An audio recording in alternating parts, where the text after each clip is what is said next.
পিরোজপুর বাংলাদেশের মানুষের কাছে, বিশেষ করে দল মত নির্বিশেষে যে যে ধর্ম পালন করে করুক, সবার কাছে বাংলাদেশের 64 জেলার ভেতরে পিরোজপুরটা একটা আবেগের জায়গা।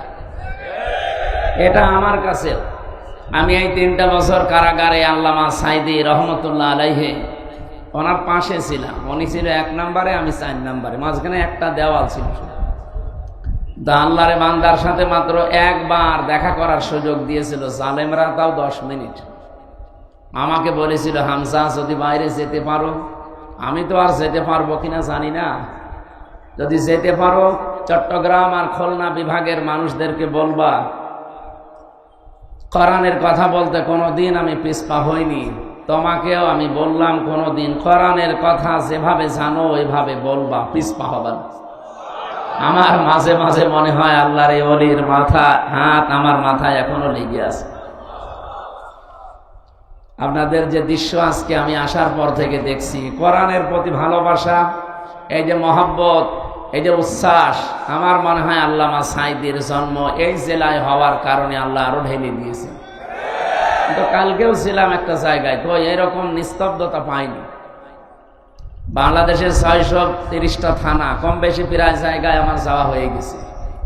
শুধু এই জেলায় আসলে দেখি এই জেলার মানুষেরা কোরআনের আওয়াজ শুনলে শান্ত হয়ে পড়ে। আল্লামা সাইদি রহমতুল্লাহ আলাইহি এই জেলায় আল্লাহ জন্ম দিয়েছিলেন, তাকে পাঠিয়েছিলেন রব্বুল আলামিন। তার বরকতেই মনে হয় আপনাদেরকে এত শান্ত শিষ্ট ধৈর্য সহ্য দিয়েছেন, আলহামদুলিল্লাহ।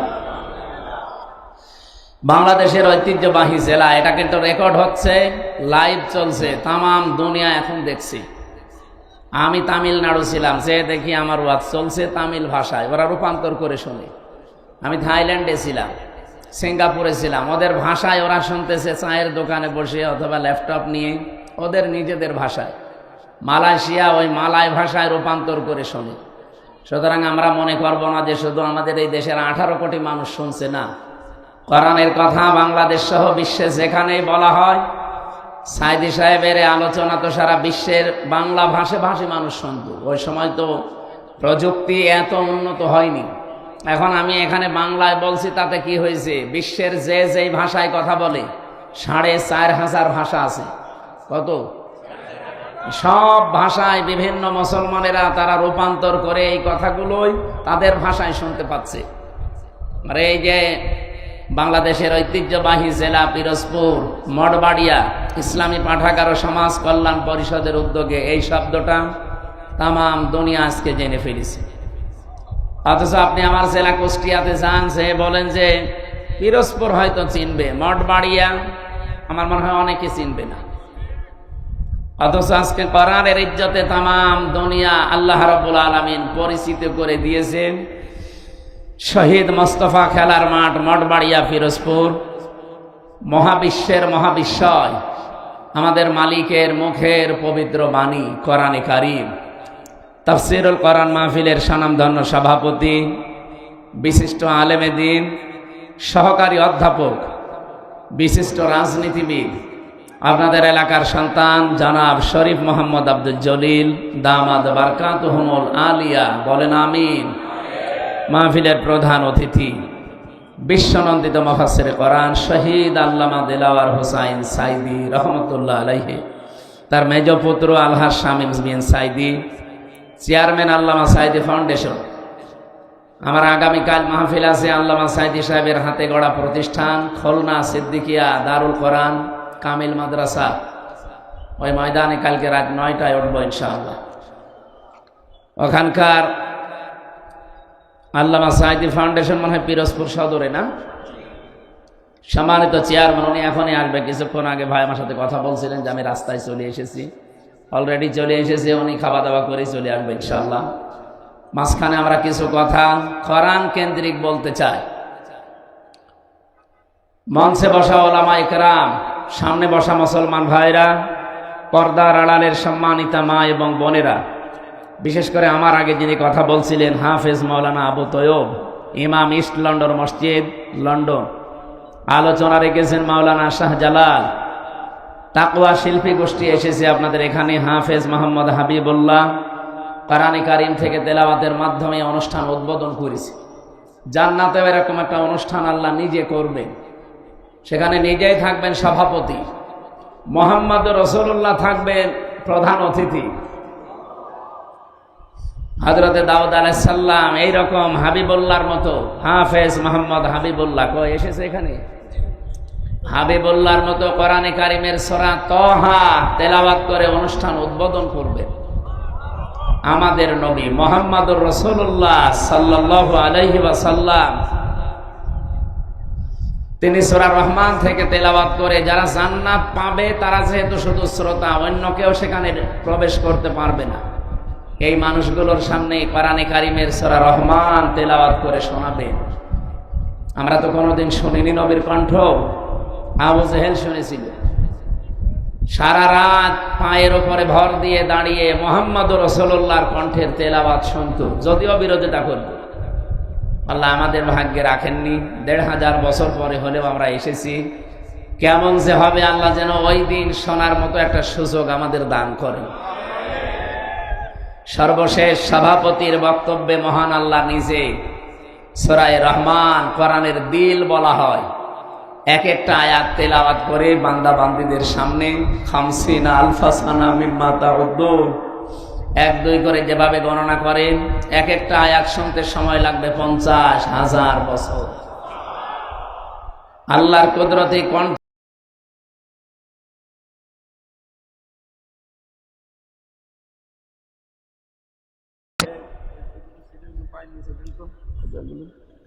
দিয়ে দেন।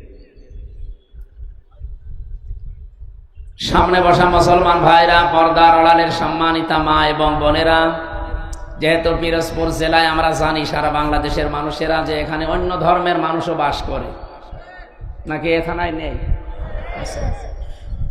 কোরআনের অনুষ্ঠান দিয়েছেন আপনারা, এই অনুষ্ঠান শুধুমাত্র মুসলমানদের জন্য না, দল মত নির্বিশেষে, জাতি বর্ণ ধর্ম সবার জন্য। হাদা বায়ানুল লিন্নাস হুদাল লিন্নাস, মানুষ পদবাচ্যে যারা বিবেচিত আমরা সবার জন্য আজকের আলোচনা হবে ইনশাআল্লাহ। ওয়ালাকাদ কাররামনা বানি আদম, এই পৃথিবীতে সবচাইতে বেশি সম্মান আল্লাহ দিয়েছেন বনি আদম সন্তানকে। কিন্তু আমরা দুঃখজনক হলো সত্য, ৫৪ বছরে পৃথিবীর সবচাইতে সম্মানিত যারা মানুষ, আল্লাহ কিন্তু বলেননি ওয়ালাকাদ কাররামনা মিন মুসলিমিন বা বানি মুসলিমিন, বলেছেন যে মুসলমান সন্তানদের শুধু সম্মান দিয়েছে দুনিয়ায় না, মানুষ যারা তাদেরই সম্মান আল্লাহ দিয়েছেন। আসলে ৫৪ বছরে এই মানুষের সম্মান নিয়ে সবচাইতে বেশি সিনেমিনি খেলা হয়েছে আমাদের এই দেশে। এখনো বিশ্বের অনেক দেশে হচ্ছে, বিশেষ করে আমাদের প্রতিবেশী ভারতে মানুষের সম্মান নিয়ে কি সিনেমিনি খেলছে দেখছেন? আজকেও কতগুলো, ৩টা দেখলাম মাদ্রাসা তারা বন্ধ করে তালা লাগিয়ে দিচ্ছে। নবীজির হাদিস পড়ছিলাম আজকে আসার সময়, এদিকে তাকান। বিশ্বনবী জানিয়েছেন, মানে দাওয়া মা লাইসা লাহু ফালাইসা মিন্না ওয়ালিয়াতাবাওয়া মাকআদাহু মিনান নার, রাহু মুসলিম। আমি আলেমদেরকে বলছি, এদিকে তাকান। বিশ্বনবী জানিয়েছেন, এই পৃথিবীতে যেই জিনিস তোমার না, ওইটা যদি জোর করে নিজের দখলে নিয়ে নাও, সে যেভাবে হোক, চুরি করে হোক, ডাকাতি করে হোক, চাঁদাবাজি করে হোক, ছিনতাই করে হোক, ফাঁকি দিয়ে হোক, যে কোনো কায়দায় যদি ওটা নিজের দখলে রেখে দাও, যেই দিন এটা দখল করে নিজের আয়ত্তে নিয়ে নেবে, ফালাইসা মিন্না, ওই দিন থেকে তুমি আমার উম্মতের ভেতর থেকে আর নেই, বের হয়ে গেলে। বলেন তো এরকম মানুষ পৃথিবীতে এখন আছে না নেই? ভারতে আমাদের পূর্বপুরুষ যারা, তারা এই যে ওয়াকফ করেছিল জমি জায়গা, মসজিদ মাদ্রাসা খানকা ঈদগাহ গোরস্থান, এটার জন্য। অথচ এই পৃথিবীর অবৈধ মানুষ যারা এখন উগ্রপন্থী হিন্দুরা, সব হিন্দু না, উগ্রপন্থী যারা, এই মোদির মরিদ যারা, এই নিকৃষ্ট মানুষ পৃথিবীতে ৬ জন এখন আছে, তার ভেতরে মোদি ২ নাম্বার।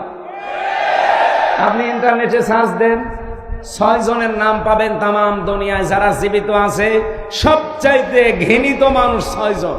তার ভেতরে ১ নম্বরে নেতানিয়াহু, ইসরায়েলের এই প্রেসিডেন্ট। এটা অবৈধ প্রেসিডেন্ট, কারণ দেশটাও অবৈধ, প্রেসিডেন্টও অবৈধ।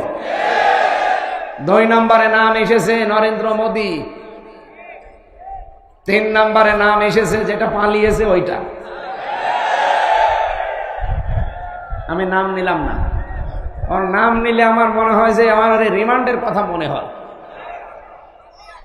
যেন নাম নিতে চাই না। আবার বদদুয়া চলে আসবে, মুসাফির অবস্থায় আছি, শেষে স্বামীর বাড়ি আছে, শেষে আবার পাঠিয়ে দেবে বাবার বাড়ি, যেন আর এক ঝামেলায় পড়বে। ঝামেলা যে ঘাড়ে আছে ওই ঘাড়ে থাক। এরকম 6 জনের নাম পেলাম, আমি তো বানাইনি এগুলো, এগুলো মাইক্রোসফট রিপোর্ট বানিয়েছে খ্রিস্টানরা, যে তামাম দুনিয়ায় 6 জন মানুষ এখন জীবিত মানুষদের ভেতরে ঘৃণিত, নিকৃষ্ট। শুধু আমরা না, তামাম দুনিয়া তাদের ঘৃণা করে। এই জন্য দেখেছেন না, তামাম দুনিয়া কেউ নিতে তাকে রাজি না। নিরাপদ একটা জায়গা পেয়েছে, স্বামীর বাড়ি বলে চালিয়ে দিয়েছে। না, এটা মিথ্যা কথা। যতই আপনি চালিয়ে দেন যে আমাদের স্বামী স্ত্রীর সম্পর্ক, এটা তো সম্ভব না। কারণ দাদা তো ফুল হাতা আর আমরা হাফ হাতা। আমরা হাফ হাতা না? হ্যাঁ, দাদার এখন এই বয়সে যদি মুসলমানি দেওয়া লাগে, আপনি হাসাম পাবেন কোথায়? এরকম বুড়ো হাসাম লাগবে। আর বুড়ো মানুষের হাতে ছুরি দিয়ে আপনি মুসলমানি দেবেন, দেখা যাচ্ছে আগা কাটতেছে, গোড়া কেটে ফেলেছে। দাদা জীবনের মতো মুসলমানের স্বাদ মিটে যাবে। ও যে মুসলমান হবে না, এই জন্যই তো এত অত্যাচার করছে। কারণ মানুষ যখন সীমা ছাড়িয়ে যায়, তখন তার কপালে আল্লাহ হেদায়েত বলে আর কিছু রাখে না। ইন্নামা নুমলি লাহুম লিয়াজদাদু ইসমা ওয়া লাহুম আযাবুম মুহিন। সূরা আলে ইমরানের ভেতরে আছে, 4 নম্বর পারা 12 নম্বর পৃষ্ঠা 9 নম্বর লাইনে আছে। আল্লাহ তাআলা বলেন, কোন মানুষ যখন পাপ করতে করতে সীমা লঙ্ঘন করে আর সীমা থাকে না, তখন তার জন্য অপমানজনক শাস্তি আমি রেডি করি। আজ পাকিস্তান যেভাবে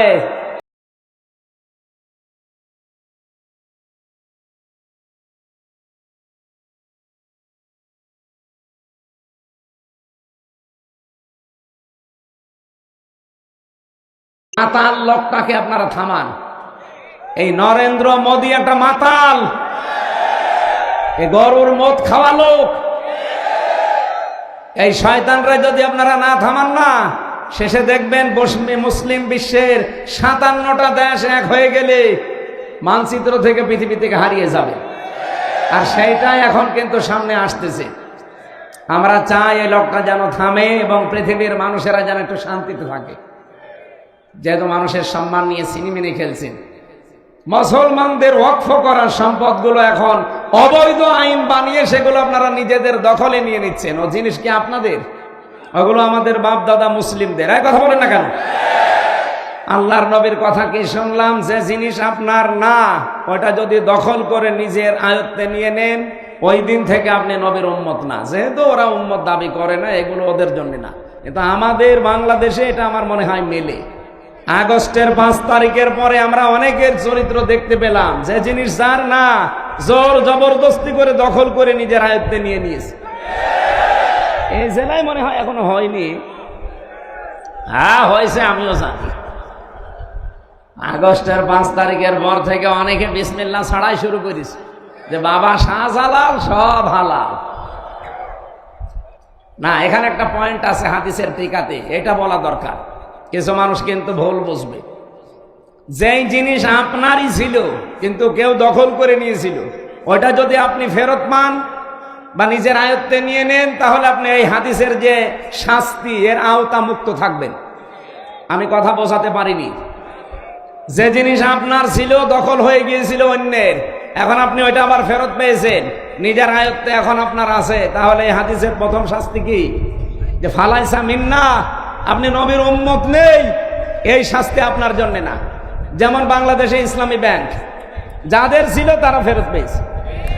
এখন যদি কেউ উল্টাপাল্টা ফতোয়া দেন যে না ওরা ছিনতাই করেছে, কেন ছিনতাই করতে যাবে ব্যাংক এদের, এরা ফেরত পেয়েছে? এই কথা বলছেন না কেন?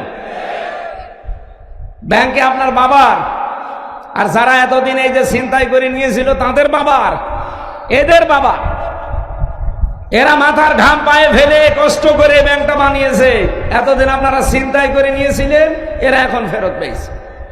তাহলে হারানো জিনিস ফেরত পাওয়া গেলে ওইটার জন্য আপনি এই হাদিসের শাস্তির বাইরে আপনি নবীর উম্মত থাকবেন না, না এটা না।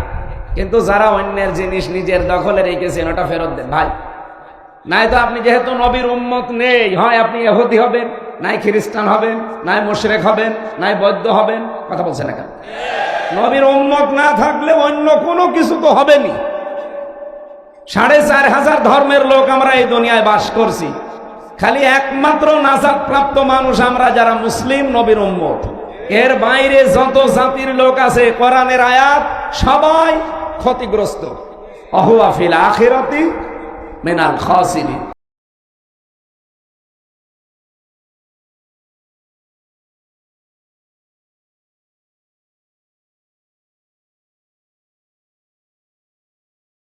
দেওয়া বেকার, আপনাকে কবরে দেওয়া বেকার। একটু কড়া হয়ে যাচ্ছে না?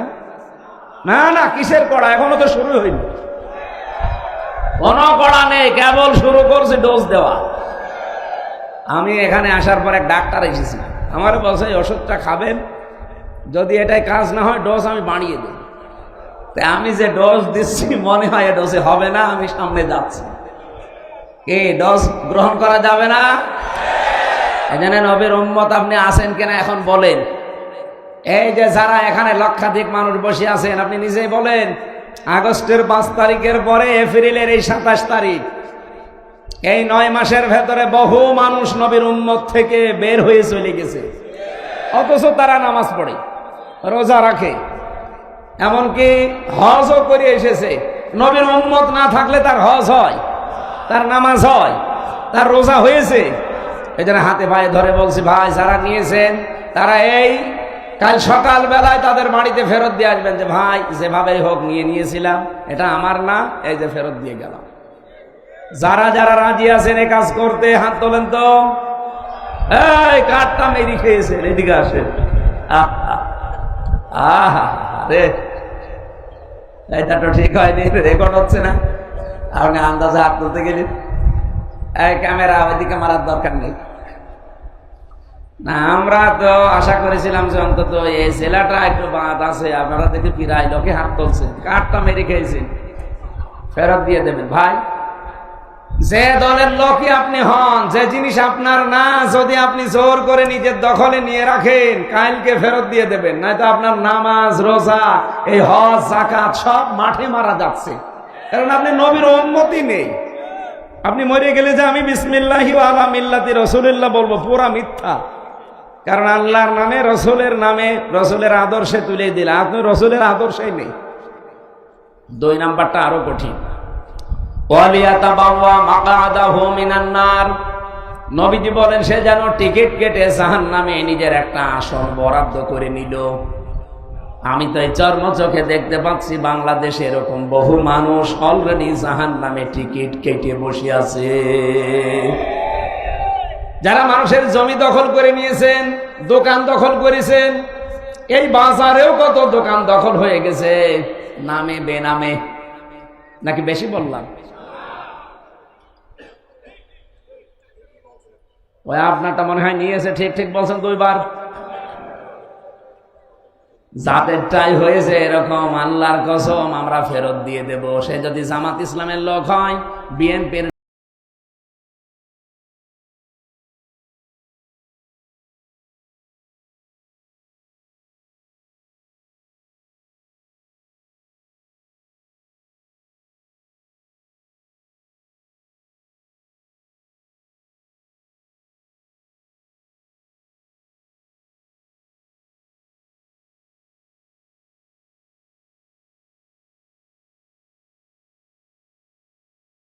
মানুষগুলো দেখেন, মানবতার সবচাইতে বড় শত্রু এরা। এবং এই মানুষগুলোর জন্য এখন পৃথিবী অশান্ত হয়ে উঠতেছে। অলরেডি ইন্ডিয়াতে এই মোদি পৃথিবীর নিকৃষ্ট সন্ত্রাসী, জঙ্গি ও দাঙ্গা বাঁধিয়ে দিয়েছে। আমি গতকালকে দেখলাম 2 জন দাড়িওয়ালা মুসলমানকে মাটিতে ফেলে জবাই করছে উগ্রপন্থী কিছু হিন্দুরা। এ পৃথিবীর যত অপকর্মের মূল হোতা হয় ইহুদিরা, না এই উগ্রপন্থী হিন্দুরা। আপনি দেখেন যত অপকর্ম আছে। আমি এই যে আমার মোবাইলে প্রায় 70টা নোট করেছি তামাম দুনিয়া মিলিয়ে। ওই সেই হিটলার থেকে শুরু হয়েছে, ওটা ছিল কি মুসলমান, কি ছিল খ্রিস্টান, এখান থেকে শুরু হয়ে আজকের এই দিন পর্যন্ত যা চলছে দুনিয়ায় যত অপকর্মে, এর মূলে হচ্ছে হয় ইহুদিরা নাই হিন্দু মুশরিক যারা উগ্রপন্থী যারা, তারা সব হিন্দু না। এই জন্য অন্যান্য যারা হিন্দু ভাইরা আছেন, এই লোকটাকে আমার মনে হয় থামানো দরকার, নাই তো পৃথিবী বসবাসের অযোগ্য হয়ে যাবে সামনে। ও যা আরম্ভ করেছে তাম পৃথিবী কিন্তু আবার যুদ্ধ লেগে গেল বলি, এই একটা মানুষের মন মতো চলতে গিয়ে আমরা দুনিয়াতে অশান্ত হয়ে যাব কোন কারণে? হয় ওকে মেরে ফেলে নাই থামা। এক কথা বলেন না কেন? কারণ এরকম অভিশপ্ত মানুষের দুনিয়ায় থাকার দরকার নেই। ভালোই তো চলছে পৃথিবী, মাঝে মাঝে এই শয়তান খালি অশান্ত করে দেয়। এখানে এই শয়তান আছে আর ওদিকে ইসরায়েলে ওই শয়তান আছে। তাদের পেছনে শুধু কলকাঠি নাড়ে আর একটা জাতি আছে, আমি নাম নিচ্ছি পরে। আজকের তেলাওয়াত কিন্তু আয়াতে কিছু গুরুত্বপূর্ণ তথ্য আছে, বাস্তবের সাথে মিলিয়ে আমরা এই কথাগুলো শুনতে চাই, বলতে চাই ইনশাআল্লাহ। যেহেতু কোরআন সবার জন্য উন্মুক্ত, এটাকে শুধু মুসলমানদের বলেন বলেন আল্লাহ রাব্বুল আলামিন বলেন হাদা বায়ানুল লিন্নাসি ওয়া হুদাও ওয়া মাউইযাতুল লিল মুত্তাকিন। সূরা আলে ইমরানের 138 নম্বর আয়াতে আছে, 4 নম্বর পারার 6 নম্বর পৃষ্ঠা 13 নম্বর লাইনে আছে, না 12 নম্বর লাইনে আল্লাহ পাক বলেন, হে পৃথিবীর মানুষেরা, এ কোরআন আমি নাজিল করেছি জীবিত মানুষদের জন্য বায়ান হিসাবে। তাহলে কোরআন শরীফ মরা মানুষের জন্য না, জীবিত মানুষের জন্য। কিন্তু দুঃখজনক হলো সত্য, এই 15.5 বছরের দিকে তাকান, জীবিত মানুষদেরকে কোরআন শোনানো, কোরআন বোঝানো বড় কঠিন হয়ে দাঁড়িয়েছিল। জেল থেকে বের হওয়ার পরে আমার মাহফিল ছিল এই মঠবাড়িয়ায়, আমি চলেও এসেছিলাম, কিন্তু শয়তানরা আমারে ঢুকতে দেয়নি। আমি গিয়ে এসেছিলাম আমার বাবার কাহিনী শোনাতে, কোরআনের কথা শোনার জন্য, বোঝার জন্য এসেছিলাম জীবিত মানুষদের সামনে। সে কুষ্টিয়া থেকে আমি অলরেডি খুলনা পার হয়ে গেছি। হঠাৎ করে আমারে বলছে আপনিও পালান, আমরাও পালাচ্ছি। পুলিশ এসে আগেই ঘিরে ফেলেছে। পুলিশ যদিও আজকেও এসেছে, ওই যে পুলিশ, আজকে আর এখন আর হবে না, কারণ এখন আর আগস্টের 5 তারিখের আগে নেই।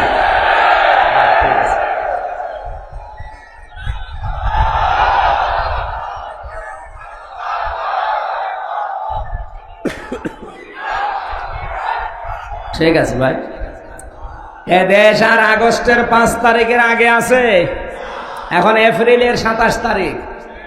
ওপেন ঘোষণা দিচ্ছি, বাংলাদেশের 56,000 বর্গ মাইলের 1 ইঞ্চি জায়গায় কোরআনের ওপেন কথা বলতে যদি কেউ বাধা দেয়, সেদিন সাতক্ষীরা একজন বাধা দিয়েছে, আমার সামনে কোনো শয়তান পড়ে না। যদি কোনো জায়গায় পায় না, একেবারে জায়গায় কবর দিয়ে দেব, তাও বিসমিল্লাহি ওয়া আলা মিল্লাতি রাসূলিল্লাহ ছাড়া কোনো ছাড় নেই। আর কারণ ওর জন্য বিসমিল্লাহ পড়েও লাভ নেই, আলা মিল্লাতি রাসূলিল্লাহ পড়েও লাভ নেই। ওই এমনিও জাহান্নামে যাবে। কোরআন বিরোধী যারা জাহান্নামী তারা। এ ফতোয়া কে দিয়েছে? সুতরাং কেউ বাধা দেওয়ার সাহস করবেন না। অন্য যারা দিয়েছেন, আমার সামনে এখনো পর্যন্ত পড়েনি, বিশেষ করে আগস্টের 5 তারিখের পর থেকে। এর আগে পড়েছিল কিছু শয়তান, আমি তখন কিছু বলি নাই। এখন যদি পড়েন, আমি একেবারে আল্লাহু আকবার বলে ওই ওদের সে পাঁঠা জবাই করে যেভাবে, ওরা তো আল্লাহু আকবার বলে না। আশা করছি এই দুঃসাহস কেউ দেখাবেন না। আপনি নিজের কপালে নিজে আগুন লাগাচ্ছেন, আরো মানুষের ভেতরে বিভ্রান্ত ছড়াচ্ছেন। সাতক্ষীরার যে চেয়ারম্যান নামে কলঙ্ক, এই কোলাঙ্গার এই লোকটা কয়েকদিন আগেও প্রশাসনের লোক তাকে বাটপার বলে গালি দিয়েছে। অথচ কোরআনের মাহফিলে যে আলেমকে অপমান করে, আমি কেন যে ওই দিন থাকলাম না। আমার 1 তারিখে আছে সাতক্ষীরায়, দেখি ওই আল্লাহর ওলি পড়ে কিনা। যদি পড়ে, ওরে আমি লবণ ছাড়া ছিলে ফেলব। শয়তান। আমার ভাইরা, জীবিত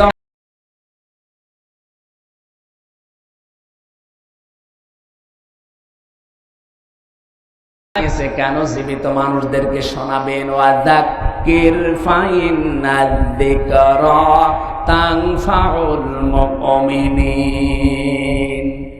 হে নবী, আপনি কোরআন দিয়ে আলোচনা করবেন, যারা মুমিন, যাদের ভেতরে ঈমান আছে, এই মানুষগুলো উপকার হবে।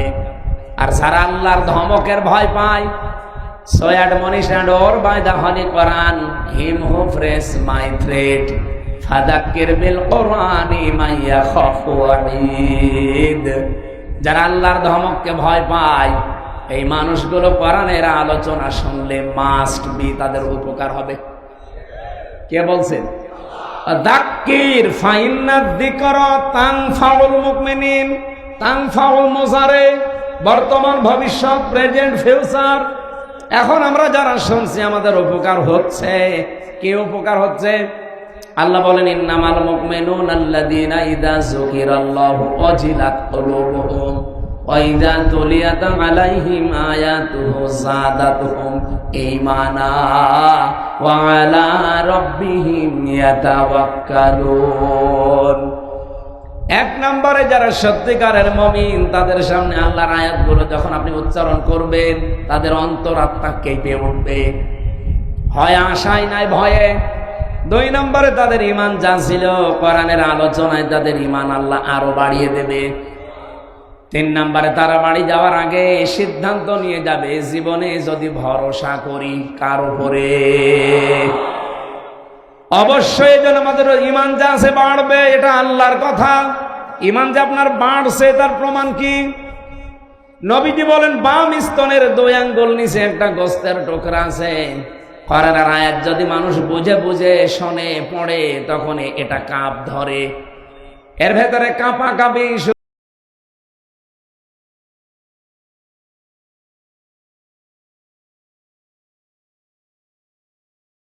কোরআনের আয়াত বলেন 3 নম্বরে, ওয়াইদা সামিউ মা উনজিলা ইলার রাসূলি তারা আয়ুনাহুম তাফিদু মিনাদ দামি মিম্মা আরাফু মিনাল হক। সূরা মায়েদা 7 নম্বর পারার 1ম নম্বর পৃষ্ঠার 1ম নম্বর লাইনের 83 নম্বর আয়াতে আছে। আল্লাহ বলেন, যখন আমার আয়াতগুলো মানুষ শুনবে, নবী আপনি দেখবেন যারা বোঝে, এর মর্মবাণী, এর অর্থ, ব্যাখ্যা, বিশ্লেষণ যারা বুঝেছে, যারা একনিষ্ঠভাবে মন দিয়ে যারা আমার কালামের কথাগুলো বোঝার চেষ্টায় আছে, ওই মানুষগুলোর চোখের দিকে তাকিয়ে দেখবেন মনের অজান্তেই তারা কাঁদতেছে। কখন তাদের চোখে পানি এসে গেছে ওরা নিজেও টের পাবে না। এই জন্য আপনি যদি মন থেকে শোনেন, এই উপকারগুলো মাস্ট বি সামনে হবে। আর আমার কয়েকটা আরম্ভ হয়েই গেছে। পশম খাড়া হয়ে যাওয়া, বাম স্তনের 2 আঙ্গুল নিচে গোস্তের টুকরা কাঁপা কাঁপি করা, এটা অলরেডি আমাদের হচ্ছে। 3 নাম্বারটা, চোখ দিয়ে পানিও আসবে। আমি দেখতে পাচ্ছি আপনি অনেকের দিকে তাকান, একনিষ্ঠভাবে তাকিয়ে আছে, কখন যে কেঁদে ফেলেছে ও নিজেও টের পাবে না।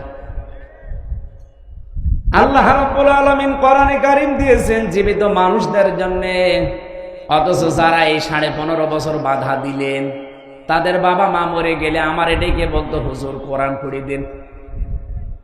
কি আপনার বাবা মরে গেছে, এখন কোরআন পড়ে করবো কি? যতদিন জীবিত ছিল ততদিন যদি পড়তেন, পড়াতেন, বোঝাতেন, কাজ হইতো। কি কথা বলেন? এ থানার ভেতরে মনে হয় এক জায়গায় গত বছরে জেল থেকে বের হওয়ার পরে আমি আসতেছে কথাও বলেছিলাম, কয়েক কিলো মনে হয় আমার বাকি ছিল, 2-3 কিলো। পুলিশ আমার আগে এসে প্রায় 1-1.5 গাড়ি ভরে গেছে। ওরা বলছে, হুজুর আসলে আমরা যেভাবেই হোক ধরবো। আজকে ধরেন তো ভাই, আসুন আজকে ধরে নিয়ে যান, যে বন্দি করে রাখেন। যাদের কথা মতো এই কাজগুলো এই মানুষগুলো করেছিল, দোষ শুধু এদের তো না, দোষ এদের বড় বড় যে অফিসারগুলো ছিল আর যারা বাধা দিয়েছিল ওই শয়তান। জীবিত মানুষদের আমরা আসি কোরআন শুনতে, আর ওরা বলে না মরে গেছে, এখন পড়ে করবো কি? আমি আহ্বান জানাচ্ছি, এটা যেহেতু রেকর্ড হচ্ছে সারা বাংলাদেশে, সাধারণ যে পোশাক পরে পুলিশেরা আছে এদের দোষ না ভাই। হ্যাঁ, কিছু উল্টাপাল্টা লোক ছিল, সে মানুষরা পালিয়েছে। আমার কুষ্টিয়ায় বাড়ির নিচে যে ভাড়া থাকতো ওটা ছাত্রলীগের ক্যাডার ছিল, আমি জানতাম না, আমি তো 3 বছর জেলে। ও ম্যাডাম যারে পাড়িয়েছে তারই ভাড়া দিচ্ছে, আর প্রশাসনের লোক না দিলে তো সমস্যা করবে। পরে আগস্টের 5 তারিখের পরে বিকালবেলা এই যে আল্লাহর ওলি পালিয়েছে, আজ পর্যন্ত আমরা আর কোনো খোঁজ নেই। তালা লাগানো এই 9 মাস, ভাড়াও পাই না, জিনিসপত্রও খুলতে পারি না। কোথায় যে গেছে তার বউ ছেলে মেয়েরও খোঁজ নেই। কি করলেন আপনি? টাকা পয়সা কামাই করে কি করলেন বলেন? এই কিছু কিছু অফিসারের কারণে, কোলাঙ্গার যে মানুষগুলো, তাদের কারণে সাধারণ কনস্টেবল যারা, এসআই, এএসআই, এই মানুষগুলো আজ জাতির কাছে এখনো পর্যন্ত কালার হয়ে আছে। এরা এই পোশাক দেখলে এখনো ঘৃণা করে না। এই পোশাকটার দোষ না, এটা সম্মানিত পোশাক। নবীজি 2টা শ্রেণীর মানুষকে বলেছে তারা জাহান্নামের সাথে তাদের চোখ কোনোদিন আগুনে জ্বলবে না। 1 নম্বরে যারা রাতের বেলা উঠে দনার কথা স্মরণ করে কান্নাকাটি করে, আর 2 নম্বরে এই প্রশাসনের লোকজন যারা রাতের বেলা আমাদের জানমাল ইজ্জত আবরু পাহারা দেওয়ার জন্য রাত জেগে থাকে। আমি এই মঠবাড়িয়া থেকে কুষ্টিয়া, এখান থেকে যাবার সময় অন্তত 10 জায়গায় ওরা রাতের বেলা পাহারা দিচ্ছে। অথচ যারা এই কাজ 15.5 বছরে করেছে, এই কঠিন অবস্থা, তারা কি পাহারা কোনোদিন দেয়? ওই ডিসি, এসপি, এএসপি, টিওনো এরা কোনোদিন ওসি পাহারা দেয়? তারা তো ঠিকই তার জায়গা মতো, কিন্তু এদেরকে কালার করে দিয়ে গেল। এই জন্য আমরা বারবার আহ্বান জানিয়েছি ডক্টর মোহাম্মদ ইউনূস সাহেবের কাছে, স্বরাষ্ট্রমন্ত্রীর উপদেষ্টার দায়িত্বে যিনি আছেন, বহুবার এ কথা বলা হচ্ছে যে ওদের বিভাগটা আলাদা করে দিন। প্রশাসন আগামী থেকে কারো কথা মতো চলবে না, ওরা চলবে ওদের আইজির কথা মতো। কে কথা বলে না কেন? কোন নেতা খেতা পাতি নেতা, এমপি, মন্ত্রী, উপজেলা চেয়ারম্যান না, কারো কথা শোনার দরকার নেই। ওরা শুনবে ওদের গতিতে, ওদের আইজির কথা মতো। দেশ ঠান্ডা হয়ে থাকবে। আমি মালয়েশিয়া এটাই দেখে আসলাম, সিঙ্গাপুরে এইটা দেখে আসলাম, এই যে ছিলাম কিছুদিন আগে। এই সমস্ত দেশগুলোতে শান্তি বিরাজ করার পেছনে কারণ হচ্ছে এই প্রশাসনের এই নিরপেক্ষতা। কিন্তু এগুলো আজ সব দলীয়করণ করে ফেলেছিল। এই জন্য আমরা জাতির লোকেরা ছিলাম মিনি জাহান্নামে। আমরা আগামী থেকে আর জাহান্নামে থাকতে চাই না। এই জন্য দায়িত্বে যারা আছেন, আমি নিজের কথা বলছি না, এটা বহু মানুষের কাছে আমি শুনেছি, এমনকি প্রশাসনের বড় বড় মানুষকেও শুনছি। তারা বলছে এই কথা মানুষকে জানান, উপরে যেন বলে যে আমাদের বিভাগ আলাদা করে দিন। আমরা কোনো নেতা খেতা পাতি এগুলোর কথা শুনি চলতে চাই না। আমরা চলবো আমাদের আইজির কথা মতো, আমাদের বিভাগ অনুযায়ী। দেখেন দেশের শান্তি হয় কিনা। মালয়েশিয়াতে যে শান্তি শুধু এই কারণে, এটা আমরা চাই কিনা বলেন তো? এই লক্ষ মানুষেরা একটু হাত তুলে জানান দেন তো সরকারের কাছে, এটা চাই কিনা? প্রশাসন থাকবে আলাদা, ওদের বিভাগই আলাদা। কথা বলেন না কেন? কোন এমপি, মন্ত্রী, নেতা খেতা, উপজেলা চেয়ারম্যান কারো কথা শোনা লাগবে না। আমরা এরকম একটা বাংলাদেশ সামনে দেখতে চাই না। ওরাই তখন দেখবেন আল্লাহর খাস ওলি হয়ে যাবে। প্রশাসনের জন্য মন থেকে মুসাফির অবস্থায় দোয়া করছি। নিজেদের বাবা মা, আত্মীয় স্বজন ছেড়ে যারা বাংলার বিভিন্ন প্রান্তে আমাদের জানমাল ইজ্জত আবরু হেফাজতের জন্য দিন নেই রাত নেই, 24 ঘন্টা ওদের ডিউটি। বাংলাদেশে একটাই বিভাগ আছে যাদের কোনো ডিউটির শেষ নেই। 8 ঘন্টা না, কে বলেছে? ওদের 24 ঘন্টা ডিউটি। টয়লেটে যদি বসে থাকে, যদি বাঁশি পড়ে, অর্ধেক শেষ করে দৌড় দেওয়া লাগে। এইরকম কঠিন চাকরি ওইটা, আমি নিজে তো দেখেছি। সম্মানিত ভাইরা, এই জন্যে মন থেকে মুসাফির অবস্থায় দোয়া করছে, আল্লাহ তাদেরকে আগের সেই অবস্থায় তুমি আবার ফিরিয়ে দাও। বাংলার মানুষের ভেতরে যে ভ্রান্ত ধারণাটা এখনো আছে, ভ্রান্ত ধারণা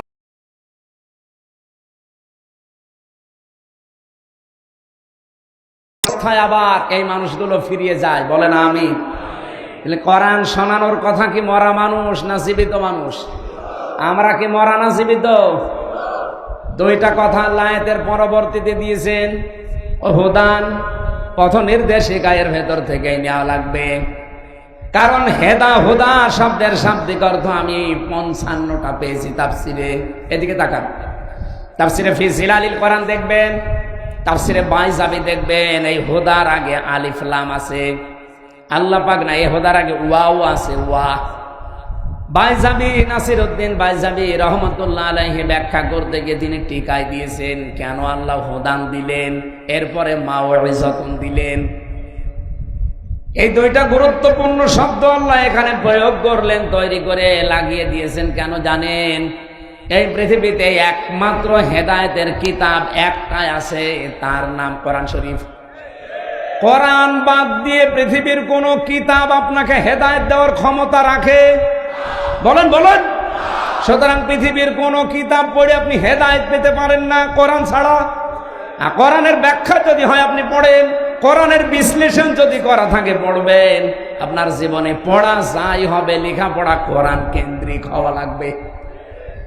দুঃখজনক হলো সত্য যে সিলেবাস বানিয়ে উপহার দিয়েছিলে জাতিকে, কোরআনের কিছু ছিল? বলেন কি রান্না শিখাতো? ডাল রান্না, আম রান্না, বেগুন রান্না করা, ডিম ভাজি। তো আমি শিখে করবো কি? আমার বউ নেই? শিক্ষা ব্যবস্থাকে পুরা ধ্বংস করে ফেলেছিল এরা। আল্লাহ যদি দয়া করে দেশটা দ্বিতীয়বার স্বাধীন করে না দিত, আল্লাহর কসমে জাতি অলরেডি জাহান্নামে প্রবেশ করেছিল। আপনি তো টের পাচ্ছেন না? ক্লাস 7 এর 8 এর বই পড়ানো যেত না? যারা পড়ায় জিজ্ঞাসা করে দেখেন। একটা মেয়েকে তার বাবা যদি ক্লাস 7, 8 এর বই পড়াতে যায়, আমার আল্লাহর কসম মাস প্রিয় লজ্জায় মরে যাওয়ার কথা, যদি বাবা হয়ে থাকে। এক কথা বলেন না কেন? শিক্ষকরা বাবার মতো না? তারা পড়াবে কি করে মেয়েকে? বলেন। এই জায়গায় পৌঁছিয়েছি।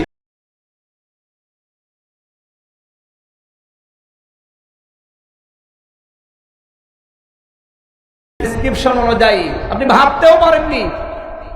একটা লোক সকালে বলছে আমি শরীফ, বিকালে বলছে আমি শরীফা। এটা আজকে ব্রাহ্মণবাড়িয়া এক জেলায় দেখছিলাম একটু আগে আসার সময়, যে 2 মেয়ে তারা বিয়ে করেছে। আরে ভাই, আপনারা নিজেরাই যদি বিয়ে করেন, তা আমরা কি ঘাস কাটছি? আমাদের কোনো কাজ নেই, আমরা কি করব?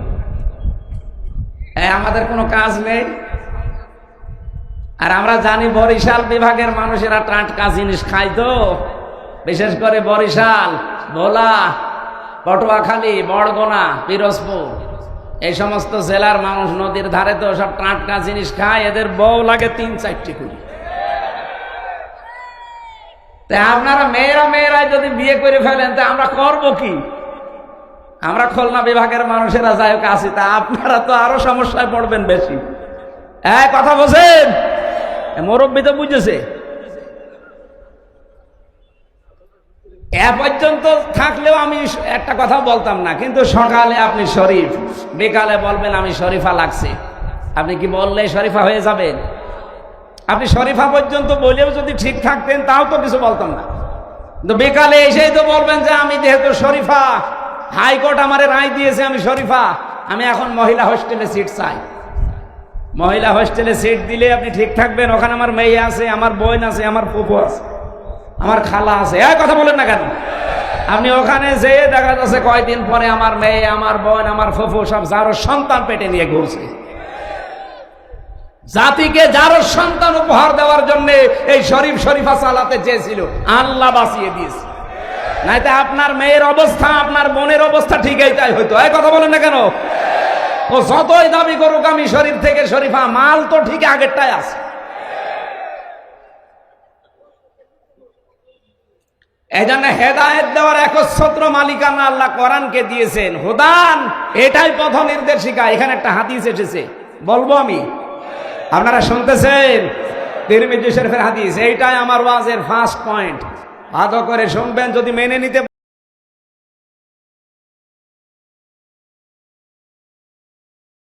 আনিত্তাবাল হুদা বিগাইরিল কোরআন আদাল্লাহুল্লাহ। তিরমিজি শরীফের হাদিস। নবীজি বলেন যেখানে কোরআন নেই, যেহেতু হেদায়েত দেওয়ার মালিক আল্লাহ, আল্লাহ কাকে দিয়েছে? কোরআনকে। বলেন বলেন, আরো জোরে বলুন। পৃথিবীর কোন পীরের হাতে হেদায়েত আছে? না, নেই। আমি আজকে চরমনার ময়দান পুরা ঘুরে দেখলাম, মাদ্রাসা, সরসিনার পুরা মাদ্রাসা, সারাদিন এই 2 জায়গায় গিয়েছিলাম। এনএস মাদ্রাসা, যেটা কামিল মাদ্রাসা, যে ঝালুকাঠি, ওখানে গিয়েছিলাম কয়েকদিন আগে। পুরা মাদ্রাসাগুলো ঘুরে ঘুরে আমি দেখেছি, এই দরবারগুলোতে শিরিক পেলাম না। আপনারা যাবেন, কিছু মত পার্থক্য আমাদের সাথে আছে, ওটা আমিও মেনে নিয়েছি। এখন জাতীয় স্বার্থে বাংলাদেশের মানুষের এটা মেনে নেওয়া লাগবে। তাদের যে খেদমত গুলো, এটা আমাদের এখন স্বীকার করা দরকার জাতির। আপনাদের এই বরিশাল বিভাগে বিশেষ করে এলাকাগুলোতে কোরআনের প্রসার মানুষকে আল্লাহর দিকে ডাকার জন্য সৈয়দ ইসহাক রহমতুল্লাহ আলাইহে, এই যে মহেবুল্লাহ, শাহ মহেবুল্লাহ আহমেদ রহমতুল্লাহ আলাইহে, এই মানুষগুলোর যে কাজ কারবার, তারা যে মাদ্রাসাগুলো প্রতিষ্ঠা করে যে দিনের আলো ছড়িয়েছে, আমার মনে হয় এই মানুষগুলোর কীর্তিময় কাজগুলো জাতির সামনে অন্তত তুলে ধরা দরকার। আমি অনেকক্ষণ ছিলাম, এক এক জায়গায় প্রায় 2 ঘন্টা 2.5 ঘন্টা সময় কাটিয়েছি। বহু কিছু আজকে আমি এতদিন উল্টাপাল্টা ধারণা অনেকের প্রতি ছিল। মনে করতাম শুধু চট্টগ্রামের বায়তুল শরফের মরহুম মাওলানা আব্দুল জব্বার রহমতুল্লাহ আলাইহি, এইটা বাদ দিয়ে বাংলাদেশে আর মনে হয় সেরকম কিছু নেই। সব জায়গায় যা শুনতাম যে শিরিক বেদাত ভরপুর। হ্যাঁ আছে, শিরিক বেদাতও আছে, যেমন 8 রশি শিরিক বেদাত আছে, মাছ ভান্ডারি শিরিক বেদাত আছে, সুরেশ্বরী। আপনি যান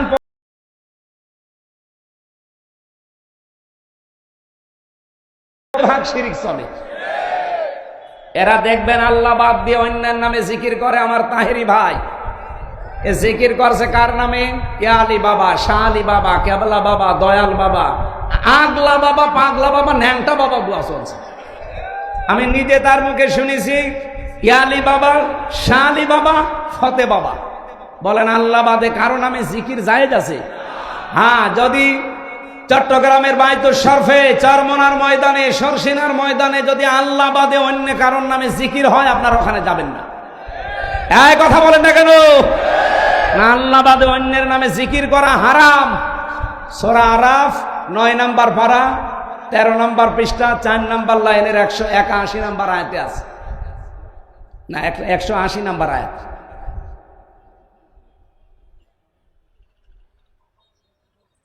ওয়ালাকাদ যারানা লি জাহান্নামা কাসীরাম মিনাল জিন্নি ওয়াল ইনসি, আয়াতের পরের আয়াত কি? আয়াতের পরের আয়াত কি? না না, এর আয়াতের পরেরটা।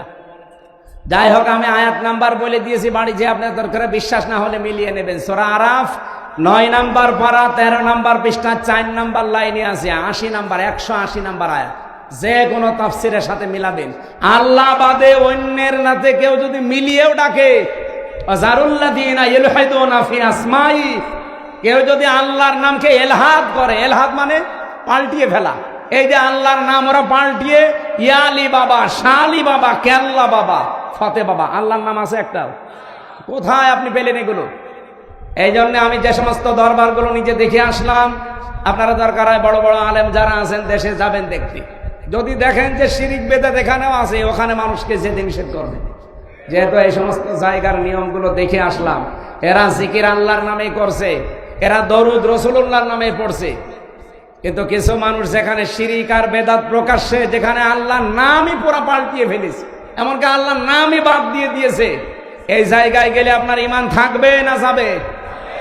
আমি অন্তত থাকতে আপনার ঈমান চলে যাবে, আর আমি বসে বসে ঘাস কাটবো। 55 বছর পর্যন্ত আল্লামা সাইদি রহমতুল্লাহ আলাইহি এই কথাগুলো জাতিকে জানাতে চেয়েছিলেন যে আপনারা শিরিক করবেন না নামের ভেতরে, আল্লাহর নামে। রাসূলুল্লাহকে তুলতে তুলতে এমন উপরে তুলে ফেলে, আল্লাহর উপরে সম্মান দিয়ে দেয় না। স্থান ঠিক রাখা লাগবে। 1 নম্বরে কে? 2 নম্বরে রাসূলুল্লাহ, 3 নম্বরে মা বাবা। বলেন বলেন, আপনি সিরিয়াল ঠিক না রেখে একবারে মা বাবাকে আল্লাহর উপরে তুলে দেবেন, আপনি ইমান থাকবে? আমার ভাইরা, এবার আমি হাদিসের যে ব্যাখ্যা বলার জন্য এই হাদিসটা পড়লাম। শব্দ ছিল আদাল্লাহুল্লাহ। আমি আরবি গ্রামার যারা বোঝে, জানে, বালাগাত মানতে পড়ে, এখানে বহু আলেম আছে। আপনি একটু বাড়িতে যে ওনাদের আলাদা জিজ্ঞাসা করেন তো, শব্দ নবীজি যদি বলতেন দল্লা ইয়াদিল্লু, তাও বাংলা অর্থ হয়ে যেত। কিন্তু বাংলা অর্থ আসতো সোলাসি মোজাররাত থেকে আসলে যে আপনি নিজেই নিজেকে খারাপ বানিয়ে ফেলেছেন। কিন্তু আদাল্লা ইউদিল্লু বাবে ইফআল থেকে এসেছে শব্দটা। এর খাসিয়াত আছে 9টা। বাবে ইফআল থেকে যদি কোনো শব্দ আসে, তখন বাংলা অর্থ দাঁড়ায় আপনি হয়তো ভালো হওয়ার নিয়েতে কোনো জায়গায় গিয়েছিলেন, কিন্তু কোরআন সেখানে ছিল না, কোরআনের কর্মসূচি ছিল না। এই জন্য আল্লাহ নিজে দায়িত্ব নিয়ে আপনাকে আরো গোমরা বানিয়ে দেবে। পিরোজপুরবাসী, এবার একটা সত্যি কথা বলেন তো, যেই দরবারে কোরআন চলে না, কোরআনের নিয়ম নীতি চলে না, ওই দরবারে যদি আপনি ভালো হওয়ার নিয়তেও চান, আপনাকে খারাপ বানিয়ে দেবে কে? আরো জোরে বলেন। এ পর্যন্ত বিশ্বাস করেছেন নাকি হাদিস আমি বানালাম? আরেকটু নিচে যাব, কয়েকজন বলছে, হ্যাঁ বলেন না কেন? বাংলাদেশে ৭৩টার উপরে এখন রাজনৈতিক দল। কে কি মনে করবেন, খুশি হবেন, রাজি হবেন, দুঃখ পাবেন, আমি ওইদিকে তাকাই না। কোরআন হাদিস সামনে আসলে আমি চোখ বন্ধ করে বলি কে রাজি হবে, কে দুঃখ পাবে, আমার দেখার দরকার নেই। এই ৭৩টা রাজনৈতিক দল বাংলাদেশে, যেই দলের কর্মসূচিতে কোরআন নেই, যেই দলের কর্মসূচিতে কোরআন চলে না, ওই দলের প্রতিষ্ঠাতা যদি আমার বাবাও হয়, আমার স্বামীও হয়, ওই দলে যদি আমি ভালো হওয়ার নিয়তে থাকি, আমাকে খারাপ বানাবে কে? সুতরাং ওই রকম দলে আমি আজকে থেকে আর আছি। কারা কারা নেই হাত তোলেন তো। আন্দাজে হাত তুলবেন না, দেখেন তো হাত তোলেনি কে, দেখেন। আলহামদুলিল্লাহ, ওয়াজ হয়ে গেছে। আর ওয়াজ করা লাগবে? আর কি ওয়াজ আছে? যেই দলে কোরআন নেই, যেই দলের কর্মসূচিতে কোরআন চলে না, ওই দলের প্রতিষ্ঠাতা আমার বাবা হোক, আমার স্বামী হোক, আমি আর নেই। আল্লাহ বাবা, ফতে বাবা, শাহ আলী বাবা, দয়াল বাবা, এগুলো কি এর ভেতরে আছে? সুতরাং এরকম কোন দরবারে যাবেন না। এই 4টা শব্দ দিয়ে যেই দরবারে জিকির হয়, ওই দরবারে শেখার জন্য, জানার জন্য যাবেন। কি কথা বলেন না কেন? এরকম দরবার যদি চরমনা হয়, যাবেন কালকে। যদি সরসিনা হয়, যাবেন কালকে। যদি 8 রশি হয়, যাবেন কালকে। 8 রশি আমি নিজে গিয়ে যেটা দেখেছিলাম, এইভাবে যাওয়া লাগে কবরে, আবার এইভাবে আসা লাগে। আমি ওনারে বললাম যে ভাই, আমি নবীর রওজা থেকে আসলাম কয়েকদিন আগে, এইভাবে ভেতরে যাওয়া লাগে না? আমারে বলছে ওটা তোদের নবী, এইটা আমাদের। ওই যে খাদেম লাল কাপড় পরি যেটা আছে, ওরে শয়তান, প্রকাশ্য শিরিক যেখানে চলে, এদেশের মুসলমানেরা ওখানে আজ যাবে? এটা শুধু এই মঠবাড়ি আইনে রেকর্ড হচ্ছে, সারা বাংলাদেশ লাইভ চলছে। সুতরাং সবাইকে সামনে নিয়ে আমার মনে হয় আমি কথা বলছি, এই 4টা শব্দের বাইরে যে দরবারে জিকির আছে, ওই দরবারে যাবেন না। কে কথা দিতে পারবেন না? তাহলে দেখবেন আস্তে আস্তে আপনারা না গেলেও দরবার এমনি তুলে দেবে, বলবে কোনো কামাই নেই। আল্লাহ বলেন, কোরআন আমি জীবিত মানুষদের জন্য বায়ান, বক্তব্য, বিবৃতি কেন দিলাম? এটা হেদায়াত, পথ নির্দেশিকায় এইটাই দিতে পারে। এই জন্য আদাল্লাহ ইউদিল্লু বাবে ইফাল থেকে বাংলা অর্থ দাঁড়ায়, পৃথিবীতে কোরআন যেখানে নেই, তার মানে কোরআনের নিয়ম নীতি চলে না। ওখানে কেউ ভালো হওয়ার নিয়তেও যদি যায়, তাকে আল্লাহ নিজে দায়িত্ব নিয়ে আরো খারাপ বানিয়ে দেয়। এর বাস্তব প্রমাণ আমার কুষ্টিয়া লালনের মাজার, ওখানে কোরআন আছে নেই? আমার মা বাড়ি তো পাশে, কোরআন নেই, কোরআনের কর্মসূচিও নেই। ওখানে প্রকাশ্য শিরিক, বেদাত আর শুধু গাঁজা। আমার মনে হয় সারা বাংলাদেশ ঘুরে আপনি যা গাঁজা পাবেন, তার চাইতে বেশি গাঁজা পাওয়া যাবে মাজারে। এই পৃথিবীর নিরাপদ একটা জায়গা হচ্ছে লালনের মাজার, যেখানে পুলিশ পাহারা দিয়ে গাঁজা খাওয়ায়। ওই পুলিশ বসে আছে না? যদি ওই কুষ্টিয়া জেলার দায়িত্বে থাকে, জিজ্ঞাসা করে দেখেন, বলে বাবা খা, আমরা আছি, কেউ কিছু বলবে না। এইরকম গাঁজাখোর ওখানে। তো ওই রকম জায়গায় কোরআন নেই, কোরআনের কর্মসূচি নেই। আপনি যদি ভালো হওয়ার নিয়তেও যান, আপনি কি ভালো থাকবেন? আর আপনাকে খারাপ বানিয়ে দেবে কে? এই জন্য দেখা যায় আগে বিড়ি খেত না, এখন বিড়ি ধরেছে। আগে গাঁজা বুঝতো না, এখন গাঁজা খায়। ও কি ভালো হয়েছে না খারাপ হয়েছে? বলেন বলেন। এই জন্য এরকম কোন খারাপ জায়গায়, যেখানে খারাপ হওয়ার সম্ভাবনা বেশি, যাওয়া যাবে? আল্লাহ আমাদেরকে বাঁচিয়ে দেন, বলেন আমিন। 2 নম্বরে ওয়া মাউইযাতুন, এর ভেতরে উপদেশ আছে। মাউইযা শব্দের অর্থ 33টা। 1 নম্বরে মাউইযাতুন মানে প্রেসক্রিপশন। কি বললাম? বলেন বলেন। আমরা ডাক্তারের কাছে যান, আপনি মঠবাড়িয়া যদি MBBS ডাক্তার হয়, দেখবেন 4টা জিনিস লেখা থাকে। 1 নম্বরে ওখানে পাবেন ডাক্তারের নাম, ওর নিচে ওনার ডিগ্রি লেখা থাকে। 2 নম্বরে লিখবে আপনার নাম, এবার আপনার বয়স। 3 নম্বরে ঔষধের নাম লিখবে, এর পাশাপাশি ঔষধের ডোজগুলো লিখে দেবে যে এই ঔষধের ডোজ এই। 4 নম্বরে লিখবে যে কয়দিন চলবে এটা, 7 দিন বা 15 দিন বা 1 মাস, এরপরে ঔষধ পাল্টিয়ে অন্য ঔষধ দেবে। আমি কি বেশি বললাম না? ঠিক আছে। কোরআন শরীফ আমি এই প্রেসক্রিপশনের সাথে মিলিয়ে এই 4টা জিনিস পেয়েছি। আমার তেলাওয়াতকৃত আয়াত যেহেতু সূরা মায়েদা 54 নম্বর আয়াত, আমরা এই প্রেসক্রিপশন অনুযায়ী কথা বলতে চাই। 4টা ধাপ আছে এখানে, ধাপ আছে 4টা। যেহেতু ভাই একটু সময় দিচ্ছে, আমরা 15-20 মিনিট মতো বললে থাকবেন তো? থাকবেন আপনারা? এবার আপনি এই প্রেসক্রিপশন অনুযায়ী কথা শুনেন। আউযু বিল্লাহি মিনাশ শাইতানির রাজিম, বিসমিল্লাহির রহমানির রহিম। ইয়া আইয়ুহাল্লাযীনা আমানু মাইয়ারতাদ্দা মিনকুম আন দীনিহি ফাসাউফা ইয়াতিল্লাহু বিকওমিন ইউহিব্বুহুম ওয়া ইউহিব্বুনাহু আযিল্লাহ ইলা আখির আয়াত। সূরা মায়েদা। কোন সূরা? এদিকে তাকান ভাই, কষ্ট হয়ে যাচ্ছে। সূরা মায়েদা 120টা আয়াত আছে, 16টা রুকু আছে। মদিনায় নাজিল হয়েছে। মাত্র 1 আয়াতের 4 ভাগের 1 ভাগ আমরা পড়লাম। আয়াত নাম্বার 54। কত? মায়েদা মানে দস্তরখানা। মায়েদা মানে কি? খাবারের প্লেট, দস্তরখানা। এই পৃথিবীকে আল্লাহ দস্তরখানা বানিয়ে আমাদের সামনে পেশ করেছেন, আমাদেরকে আহ্বান জানিয়েছেন যে দস্তরখানা তামাম দুনিয়া এটা খাবারের প্লেট। এই আয়াতে এই সূরার নামকরণ দিয়ে আমি তাফসিরে ইবনে কাসিরের ভেতরে পড়েছি, পৃথিবীর মানুষকে আল্লাহ অভয় দিয়েছেন যে খাবারের চিন্তা তোমার করার দরকার নেই, তোমার চিন্তা ইবাদত নিয়ে। খাবারের চিন্তা কার? আমা মিন দাব্বাতিন ফিল আরদি ইল্লা আলাল্লাহি রিজকুহা। জমিনে এমন কোন বিচরণশীল জীব নেই যার রিস্কের দায়িত্ব আল্লাহ নিজের হাতে তুলে নেয়নি। এজন্য রিজিক নিয়ে কোনো ভয় নেই, কোনো চিন্তা নেই। আপনি না খেয়ে মরে যাবেন না, যা লেখা আছে এটা আপনার কাছে আসবে। তা আপনার চিন্তা করা দরকার যেটা নিয়ে আপনি পার হবেন, তার নাম কি? ইবাদত। বলেন বলেন।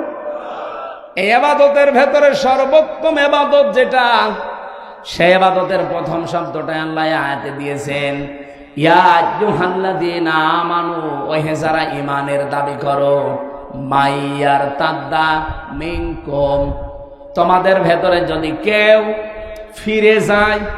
এটা ইরতিদাদ বাবে ইফতিআল থেকে, এর বাংলা অর্থ দাঁড়ায় যারা হক থেকে বাতিলের দিকে মুখ ফিরিয়ে চলে যায়।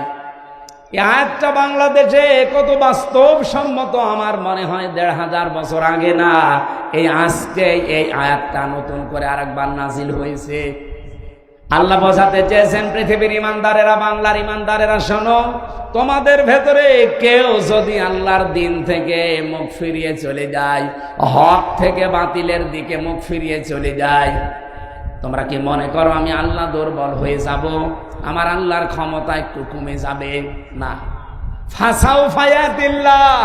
এই এদিকে তাকান, এই ছেলে ওঠাও, ঠিক কলেজের সমস্যা। এখন গুরুত্বপূর্ণ কয়েকটা পয়েন্ট আছে। হ্যাঁ মুরব্বী, আরেকটু বসতে পারবেন না? যান যান। এই এত মানুষ একসাথে প্রসাব করতে যাচ্ছে, কি জামাতবদ্ধ প্রসাব চলছে? যান একটু তাড়াতাড়ি যান। ওদের বের করে দেন একটু তাড়াতাড়ি। আমার ভাইরা, আমার যে কথা ছিল প্রথমে, আমরা যদি আজ এই আয়াতটা বাংলাদেশের সাথে মিলাই, আগস্টের 5 তারিখের পর থেকে আমি অন্তত মিলাতে পেরেছি। বহু মানুষ নামে বেনামে আল্লাহর দিন থেকে বিভিন্ন শ্রোতা নাতার সামনে নিয়ে এসে ফিরে চলে যাচ্ছে। আজ এই দেশে একামতে দিন যারা আছে তাদের অনেকে দোষ দিয়ে চলে যাচ্ছে আল্লাহর দিন থেকে ফিরে। বলছে এদেশে জামাত ইসলামের কারণে আমরা আর এদেশের ইসলামে নেই, ইসলামী দলে নেই, আমরা চলে যাচ্ছি অন্যদিকে। আরে ভাই, জামাত ইসলাম দেখে আপনাকে ইসলাম পালন করতে বলছে কে? আপনি তো ইসলাম পালন করবেন আল্লাহর দিন দেখে। এই কথা বলেন না কেন? এই দেশে দিনের কোনো বিধান চালু করতে পারেন না, আর কিছু হলেই তখন দিনের বিধান অনুযায়ী বিচার চান। আপনি চলবেন, চলাফেরা করবেন বাংলার ময়দানে, বাংলার ময়দানে চলাফেরা করতে যে আপনার স্টাইল হবে আমেরিকার মতো, ব্রিটেনের মতো, আর ধর্ষিতা হলে তখন আপনি বিচার চাবেন আফগানিস্তানের মতো। এটা পাগলামি না? আপনি চলছেন বাংলার এই জমিনে বাংলাদেশের মতো, চলাফেরা আপনার আমেরিকার স্টাইলে, ধর্ষিতা হলে তখন আপনি বিচার চাবেন সৌদি আরব অথবা আফগানিস্তানের স্টাইলে। এ পাগলামি করা বাদ দেন। আগে আফগানিস্তানের মতো, সৌদি আরবের মতো কোরআনের এই নিয়ম নীতিগুলো এখানে কায়েম করেন, এরপরে দেখেন যে না করে আপনি টিকে থাকতে পারেন কিনা। আসিয়াকে ধর্ষণ করার পরে যেভাবে আওয়াজ উঠেছিল, আওয়াজ তোলার দরকার ছিল না। যদি প্রমাণ হয়ে যেত, ওই দিনই তাকে বাইতুল মোকাররমের সামনে সঙ্গে সার করা লাগতো। আমার নিজের জীবনে আমি জেলখানায় যাওয়ার আগে 20 সালে একবার ফতোয়া দিয়েছিলাম।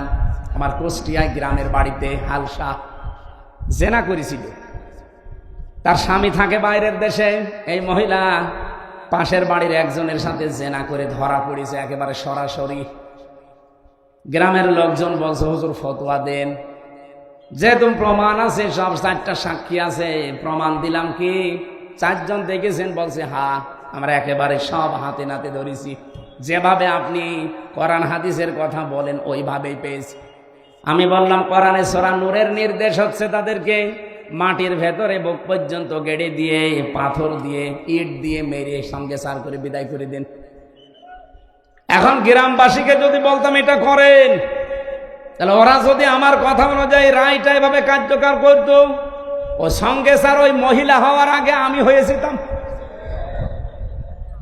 মহিলা সঙ্গে স্যার হয়তো সকালে সকালে যদি 10টায় হয়তো আমি সকাল 7টায় হয়ে যেতাম।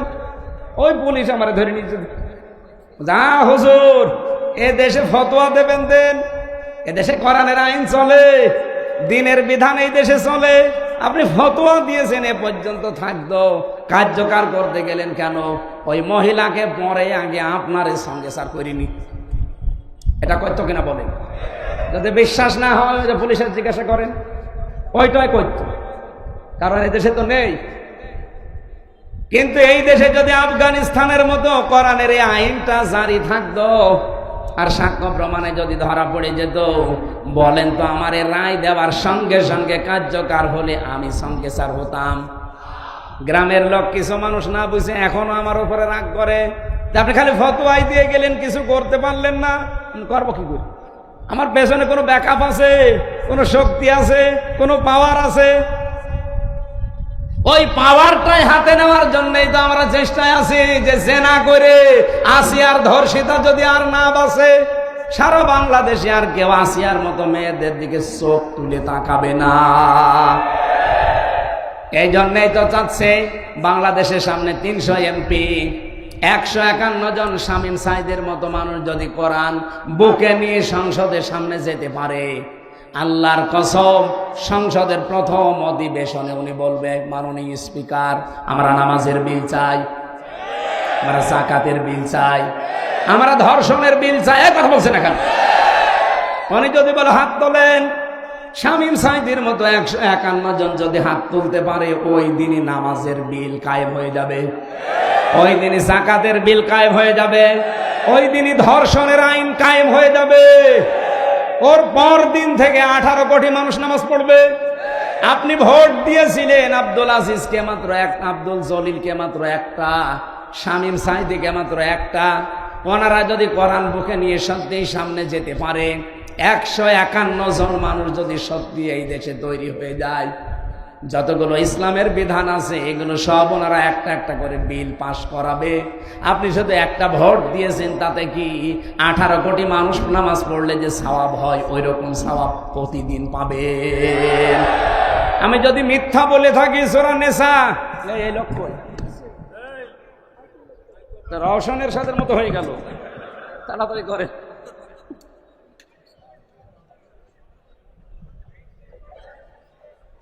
ওখানে কিছু দিয়ে ভালো করে বেঁধে রাখেন, টেপ মারি দেন।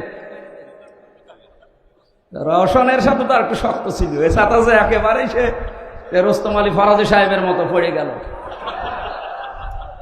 না, আপনাদের এমপিও তো অনেক দুর্বল ছিল, একেবারেই দুর্বল।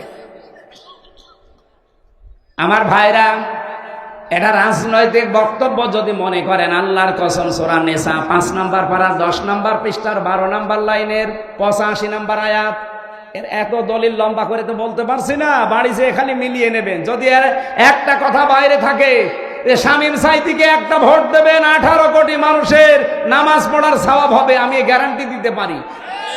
উনি এমপি হওয়ার পরে, আব্দুল জলিল এমপি হওয়ার পরেই প্রথম দিন সংসদের অধিবেশনে নামাজের বিল আনতে বাধ্য, কারণ প্রতিশ্রুতিবদ্ধ ওনারা আল্লাহর কাছে, আল্লাযীনা ইম্মাক্কান্নাহুম ফিল আরদি আকামুস সালাহ। যদি আমার এরকম বান্দাদের যারা ঈমান আছে যদি ক্ষমতা দেই, প্রথমেই নামাজের বিল আনবে। দুইজনই আছে, জিজ্ঞাসা করে দেখেন, এনারা যদি নামাজের বিল প্রথম দিন না আনে, জীবনও ভোট দেবেন না। যারা নামাজের বিলের পক্ষে না, যারা বলে শরিয়া আইনে আমরা বিশ্বাস করি না, তাদেরকে আপনি ভোট দেবেন, নামাজের বিল না, মদের বিল পাশ করুন। আসিয়ার ধর্ষিতার জীবনও ফাঁসি না, কয়দিন পরে ছেড়ে দেবে। এই যে একটা একটা করে সব ছেড়ে দিচ্ছে। অথচ পৃথিবীর, আমার মনে হয় বাংলাদেশ না, পৃথিবীর যত মাজলুম মানুষ আছে তার ভেতরে অন্যতম মাজলুম একজন মানুষ আজহারুল ইসলাম। হ্যাঁ, কথা বলেন না কেন? এটিএম আজহারুল ইসলাম একজন মাজলুম মানুষ, বিনা কারণে আজ 13 বছর জেলে পড়ে আছে। হাসিনা যেমন অবৈধ, তার রায়গুলো অবৈধ। এই কথা বলেন না কেন? আমরা চাই আগামী 6 তারিখে যে রায়টা আছে, আর কোনো বাঙালিকে হাইকোর্ট দেখাবেন না। কি কথা বলেন না কেন? যেভাবে হোক তারে মুগ্ধ জীবনে ফেরত দেওয়া লাগবে। কত মানুষকে তো দিয়ে দিলেন। প্রশ্ন করে খালি, ওনার সাজা হয়ে গেছে, উনি সাজাপ্রাপ্ত আসামি, ওনারে জামিন দেবে কি করে? সাজাপ্রাপ্ত তারেক জিয়া ছিল না, তারা ছেড়ে দিলেন কি করে? তার স্ত্রী জবায়দা, ডাক্তার জবায়দা রহমান সাজাপ্রাপ্ত ছিল না, 3 বছরের সাজা ছিল তার। হ্যাঁ, তাদেরকে ছেড়ে দিয়েছেন, আলহামদুলিল্লাহ, আমি খুশি। আপনারা কেউ খুশি না হলে আমি খুশি, কারণ তারা নিরপরাধ। বিনা কারণে তাদেরকে আপনি মিথ্যা মামলা দিয়ে হাসিনা আটকে রেখেছিল। আমার যেমন 3 বছর, আমার মামলাটা নিয়ে আমি বুঝেছি যে এই প্রশাসন, এই আদালত যে কত মিথ্যার উপরে চলতো, আমি নিজে তো প্রমাণ, কারো জিজ্ঞাসা করা লাগবে না, আমি নিজে প্রমাণ না। 3টা বছর আমার জীবন থেকে তারা কেড়ে নিয়েছে। কিয়ামতের দিন আমি জীবনও তাদের ছাড়বো না। যারা যুক্ত ছিল টপ টু বটন, কেউ ছাড়বে না। এই মানুষগুলো ছাড়বে? 13 বছর বাবার কাছ থেকে আলাদা করে রেখেছেন বিনা কারণে। এটিএম আজহারুল ইসলামের যারা মামলার সাক্ষী, তাও কেউ কেউ দেখেছে 6 কিলোমিটার দূর থেকে। ওর চোখে কি পাওয়ার বলেন তো? কেউ দেখেছে 3 কিলোমিটার দূরে, কেউ 1.5 কিলোমিটার দূরে। ওকে মানুষ না বাস পাখি? এই মিথ্যা সাক্ষী, মিথ্যা অজুহাত দিয়ে একটা মানুষের 13টা বছর নষ্ট করে দিলেন। আমরা আবার বলছি, আমিরে জামাত যা বলেছিল আপনাদের কথা মতো তিনি উদ্ধ করেছিলেন। এবার আর তাকে খেপাবেন না। ওনার কিন্তু ধৈর্যের বাঁধ অন্তরে শেষ হয়ে গেছে। নাই তো একটা মানুষ কোনোদিন এই কথা বলতে পারে যে আমার দলবল সব নিয়ে আমি স্বেচ্ছায় কারাবরণ করব? কত রকম দুঃখ পেলে, মনের ভেতরে আঘাত লাগলে কথা একজন মানুষ বলতে পারে? আগামী মে মাসে, এই সামনে মে মাসের 6 তারিখে যদি বাঙালিকে এই দেশে আবার হাইকোর্ট দেখান, সামনে কিন্তু আবার আগস্টের 5 তারিখ আসতেছে। এই কথা বলেন না কেন? এটিএম আজহারুল ইসলামের নিঃশর্ত মুক্তি চাই আমরা। কারা কারা চান দেখি? লিল্লাহে তাকবীর, লিল্লাহে তাকবীর। আজহার ভাইয়ের মুক্তি। এই আওয়াজ আরশ পর্যন্ত চলে গেছে, কারণ আমরা একজন মাজলুম মানুষের পক্ষে আছি। ইব্রাহিম নবীর পক্ষে একটা ব্যাঙ ছিল, তাই তার প্রসাব আল্লাহ পাক করে দিয়েছে। আর এক কাংলাস ছিল বিপক্ষে, ওকে মেরে ফেললে 10টা সওয়াব হয়। সুতরাং আমরা চাই আমাদের ঈমান, আমল, আমাদের জীবন আল্লাহ এই মাজলুম মানুষের পক্ষ অবলম্বন কারণে আল্লাহ যেন পবিত্র করে দেয় ব্যাঙের প্রভাবের মতো। আরো জোরে বলেন আমিন। এই জন্য আল্লাহর দিন থেকে বিভিন্ন সোতা নাতা নতুন নতুন কথা তৈরি করে যারা ফেরত চলে যাচ্ছেন, কসম করে বলছি ফাসাউফা ইয়াতিল্লাহ, আল্লাহ সিন সাউফা কদ লাম 13টা শব্দ আছে আয়াতের মাঝে। আল্লাহ জানাতে চেয়েছেন ফাসাউফা ইয়াতিল্লাহ, অতি শীঘ্রই আমি আল্লাহ কিন্তু এমন একটা জাতি, এমন একটা দল তৈরি করে দেব যারা আল্লাহর দিন থেকে আজ মুখ ফিরিয়ে চলে যাচ্ছ বিভিন্ন সোতা নাতা দিয়ে, বিভিন্ন উল্টাপাল্টা কথা, নতুন নতুন বাণী তৈরি করে আল্লাহর দিন থেকে যারা আজ ফেরত চলে যাও, কি করব আমি জানো? ফাসাউফা ইয়াতিল্লাহ, এখানে ফাইল কর্তা সরাসরি কে? আল্লাহ বলেন আমি নিয়ে আনবো বিকৌমিন, এমন একটা জাতিকে, এমন একটা দলকে, ইউহিব্বুহুম ওয়া ইউহিব্বুনাহু, তারা আমাকে যেমন ভালোবাসে আমি আল্লাহ নিজেও তাদেরকে ভালোবাসবো। আমার তো আয়াত পড়ার পরে মনে হচ্ছে আগস্টের 5 তারিখের পরে বহু মানুষ দিন থেকে ফিরে চলে গেছে, আর বহু মানুষ তাদের কপালের কারণে দিনের ভেতরে আসতেছে। এই কথা বলেন না কেন? দিনের ভেতরে যখন মানুষ আসবে, ইযা জা নাসরুল্লাহি ওয়াল ফাত, আল্লাহর সাহায্য যখন আসবে, তার প্রথম নিদর্শন আপনি দেখবেন বিজয় চলে এসেছে। যেহেতু আল্লাহর সাহায্য আমরা দেখতে পেয়েছি এই দেশে, আপনি জীবনে কল্পনা করতে পারেন আগস্টের 5 তারিখের আগে এই জায়গায় লক্ষাধিক মানুষ আমির হামজার সামনে বসবে? কল্পনার বাইরে ছিল। কারণ বহুবারে পিরোজপুরে এসে আমি আবার ফেরত গেছি, কিন্তু আল্লাহ যেহেতু বিজয় দিয়েছে হালকা অলফাত, আল্লাহর সাহায্য আসলে বিজয় আসবে। বিজয় আসার 9টা নিদর্শন আয়াতের ভেতরে আমি পেয়েছি। 1 নম্বরে আরাইতান নাসা ইয়াদখুলুনা ফি দীনিল্লাহি আফওয়াজা, হে নবী আপনি দেখবেন দলে দলে পালে পালে মানুষ ইসলামে প্রবেশ করছে। আমার কুষ্টিয়ার ওজান গ্রাম ইউনিয়ন, এই গত কয়েকদিন আগে এক ইউনিয়নে 4000 মানুষ আল্লাহর দিন কায়েম করবে এই জন্য শপথবদ্ধ হয়েছে। এটা ওয়ারাইতান নাসা ইয়াদখুলুনা ফি দীনিল্লাহি আফওয়াজা, দলে দলে মানুষ ইসলামে আসবে। এতদিন তারা আল্লাহর তৈরি আইন দুনিয়ায় কায়েমের বিরুদ্ধে ছিল, মানুষের তৈরি করা আইন এই পৃথিবীতে প্রতিষ্ঠার জন্য তারা চেষ্টা চালিয়েছে। আর এই মানুষগুলো এখন ফরম পূরণ করে বলছে আমরা আল্লাহর দিন কায়েমের সহযোগী হতে চাই। বলেন সুবহানাল্লাহ। আমার ভাইরা, এই আয়াতের যে মূল কথাগুলো আমি পেয়েছি, এখানে প্রায় 29টা পয়েন্ট আছে। আমার তাফসিরে আমি নিজে আজকে পড়ে আসলাম। এদিকে তাকান। প্রথম নম্বরে আল্লাহ বলেন এমন একটা দল, এমন একটা জাতি আমি তৈরি করবো যদি তোমরা মুখ ফিরিয়ে নিয়ে চলে যাও আমার দিন থেকে। এজন্য নিজের সাথে পাগলামি করবেন না। কত মানুষ আজ বিভিন্ন দলের দোহাই দিয়ে তারা চলে যাচ্ছে আল্লাহর দিন থেকে। আমি নাম ধরে বলছি, চাঁপাইনবাবগঞ্জের পাপিয়ার তার স্বামী 2 জন অলরেডি গালিগালাজ দিয়ে তারা এখন ইসলাম থেকে বের হয়ে গেছে। কারণ তারা আলেমদেরকে গালি দেয়। তারা বলছে যুদ্ধ অপরাধের বিচার এভাবে শেষ করে দেওয়া ঠিক হয়নি, এটা কন্টিনিউ করে রাখা দরকার। আরো নিরপরাধ যেন মানুষকে যেন ফাঁসি দেওয়া যায়। কথা বলেন না কেন? আরে হাসিনা তো সাজিয়েছিল নিজের মন মতো, নিরপরাধ মানুষকে তারা ফাঁসি দিয়ে দুনিয়া থেকে বিদায় করেছে। ওইটা যদি চালু রাখতেন এখন অনেক মানুষ দুনিয়া থেকে বিদায় হয়েছে। তো কথা বলেন না কেন? এমনকি আমিও প্রায় পড়ে গিয়েছিলাম যদি বয়স হইতো। আমার 33 বছর বয়সের জন্য মিলাতে পারেনি, কিন্তু যদি বয়স আমার মনে হয় 70 হইতো আমারও ঝুলিয়ে দিত। তারপরেও আল্লামা সাইদি বিদায় নেওয়ার পর ভেতর থেকে আল্লামা মামুনুল হক, আমির হামজা, আমি নিজে আমরা মনে করেছিলাম এবার মনে হয় আমাদের পালা। কারণ ভেতরে যে অবস্থা, ওখানে মেরে ফেললেও কোনো অসুবিধা নেই, বলবে যে চিকিৎসাধীন অবস্থায় মরে গেছে। আল্লামা সাইদির নামে যেমন চালিয়ে দিল যে চিকিৎসাধীন অবস্থায় মরে গেছে। কে বলেছে আপনাকে? ইনজেকশন দিয়ে মেরেছে। কথা বলেন না কেন? তারা এই হত্যার তদন্ত এবং বিচার আপনারা চান না? যারা যারা জড়িত ছিল প্রত্যেকের বিচার হওয়া লাগবে।